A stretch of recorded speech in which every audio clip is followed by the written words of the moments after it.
Hello guys. So இன்னைக்கு வந்து பார்த்தோம் அப்படின்னா ஒரு ட்ரோன் கிராஷ் ஆயிடுச்சு அப்படின்னா பதட்டம் இல்லாம என்ன மாதிரி பேராமீட்டர்ஸ் நான் ஃபாலோ பண்ணணும் அப்படிங்கிறத நீ பார்க்க போறோம். வெல்கம் டு ஃப்ளை வித் வெடி. நான் உங்க நேம்.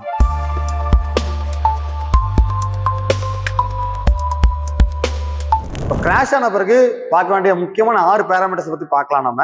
ஸோ ஃபர்ஸ்ட் 2 விஷயம் பார்த்தோம் அப்படின்னா பேட்டரிஸ் பார்த்தீங்கன்னா டிஸ்கனெக்ட் பண்ணிடணும். அண்ட் வந்துட்டு இந்த ஹெட் ஓப்பன் பண்ணி ஏதாவது வாட்டர் உள்ள இருக்கான்னு பார்க்கணும். இது 2 எதுக்கு பண்றோம் அப்படின்னா ஷார்ட் சர்க்யூட் ஆகாம இருக்கிறதுக்காக பண்றோம். ஸோ 3வது பாத்தீங்க அப்படின்னா மோட்டர்ஸ். இந்த மோட்டர்ஸ் பாத்தீங்க அப்படின்னா இந்த ப்ரொப்பலர்ஸ் வந்து உடஞ்சிருக்கான்னு மட்டும் பார்க்கக்கூடாது, பெண்டா இருக்கான்னு பார்க்கணும். அது ரொம்ப முக்கியமான விஷயம். அதே மாதிரி இந்த அலைன்மெண்ட்ல ஏதாவது சேஞ்ச் இருக்கா, இங்க இந்த பக்கம் திரும்பி இருக்கான்னு பாக்குறது. இது 2 எதுக்கு பாக்குறோம் அப்படின்னா ட்ரோன் ஸ்டெபிலிட்டியா பறக்கிறதுக்கு, பேட்டரி கன்சப்ஷன் கம்மியா பிடிக்கிறதுக்காக இது 2 விஷயம் பண்றோம் நம்ம. ஸோ இந்த 5வது விஷயம் பார்த்தோம் அப்படின்னா இந்த ஜிபிஎஸ்.